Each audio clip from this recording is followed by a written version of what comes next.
Christiane Amanpour, thanks for being with us. Christiane Amanpour, merci d'être avec nous pour ce très poignant anniversaire du 11 septembre.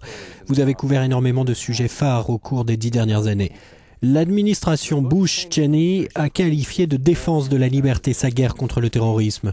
Le monde a vécu le 11 septembre de différentes manières. Est-ce que c'était une vengeance ou quelque chose de plus noble? Les États-Unis ont été attaqués pour la première fois depuis la Seconde Guerre mondiale. Ils n'avaient jamais vécu quelque chose comme ça. Ils n'avaient jamais été attaqués sur leur sol. C'était un moment extraordinairement singulier. Quand les États-Unis ont décidé de poursuivre les terroristes qui les avaient attaqués, ils sont allés en Afghanistan. À cet égard, ils avaient le soutien du monde entier. L'OTAN a invoqué sa charte, à savoir une attaque sur l'un de nous est une attaque contre nous tous. Et ils sont partis en guerre contre les terroristes et j'ai couvert cela. Et ils ont fait tomber les talibans au pouvoir en Afghanistan, ils se sont attaqués à Al-Qaïda. C'était le début d'un processus pour mettre l'ennemi sur la défensive. Aujourd'hui, comme nous le savons, les années écoulées ont été très difficiles. Après être allé en Afghanistan, qui était un acte de légitime défense, l'administration Bush a décidé qu'elle avait besoin de poursuivre sa campagne en Irak. Et vous savez, et le monde sait, que c'était une décision très controversée. Bien sûr, aujourd'hui, des années plus tard, la situation dans cette partie du monde a changé radicalement. Mais il ne fait aucun doute que ces 10 dernières années ont été marquées par une perte de confiance des États-Unis, une perte de leur maîtrise, par une sorte d'état de guerre permanente, par l'hypervigilance et la peur. Il y a un réel espoir que maintenant, 10 ans plus tard, les États-Unis peuvent être libres de commencer à avancer à nouveau. C'est très important qu'Osama Ben Laden ait été trouvé et tué avant le 10e anniversaire. C'est très important symboliquement et matériellement pour les États-Unis que Ground Zero ne soit plus une épave et un site de construction, mais qu'un mémorial a été construit.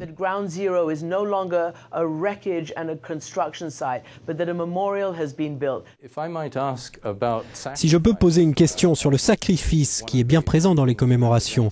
Les États-Unis ont conduit cette guerre, ont répandu le sang de leurs soldats, comme d'autres nations, certes, mais les États-Unis se sont endettés profondément pour cette cause, mais pas les nouvelles puissances du XXIe siècle. Les Américains ont fait ce qu'ils estimaient juste, ils ont fait des sacrifices. Est-ce que cela les a affaiblis, tandis que d'autres en ont profité, la Chine ou l'Inde? Eh bien, comme vous le dites, les États-Unis sont partis en guerre soutenus par plusieurs pays alliés et cela a eu un coût exorbitant. Ce n'est pas seulement les États-Unis qui ont des difficultés économiques, l'Europe occidentale aussi. C'est un moment très difficile maintenant pour l'Occident. Il y a la crise de la dette souveraine, la crise du chômage et cela a atteint un sommet ces 2 dernières années. Il est difficile de savoir si cela est spécifiquement lié à la guerre. Vous savez, là encore, ce sont des commentaires très politiques et les gens ont des avis différents à ce sujet. Cependant, ceci est un fait. En ce moment, les puissances occidentales vivent des conditions extrêmes et certains diraient sans précédent de pression économique et sociale. Mais comme vous le dites, au même moment, la Chine et l'Inde sont en pleine expansion. Mais la Chine et l'Inde n'ont pourtant aucun intérêt à voir les États-Unis économiquement affaiblis. La Chine, bien sûr, détient une part énorme de la dette des États-Unis. Elle ne veut pas voir un défaut de paiement des États-Unis ou qu'ils deviennent une puissance faible. Mais c'est un moment où il y a une concurrence non seulement pour la puissance économique, mais aussi la puissance politique, la force d'influer et de se projeter dans le monde. C'est vraiment un moment crucial. For not just economic strength, but political strength as well, and the strength of influence and projection of power. It's a very crucial moment right now. Les événements du 11 septembre n'ont-ils pas finalement amené les peuples arabes à soutenir les États-Unis contre les extrémistes et ainsi alimenter les révoltes contre la corruption de leur gouvernement? Je pense que ce n'est pas un hasard si ce qui se passe dans le monde arabe arrive bel et bien aujourd'hui. Souvenez-vous, au lendemain du 11 septembre, il y avait des gens aux États-Unis et en Europe qui se demandaient où sont les Arabes, où sont les musulmans, quelle est leur position, que veulent-ils, sont-ils inextricablement liés à un avenir de violence ou pas?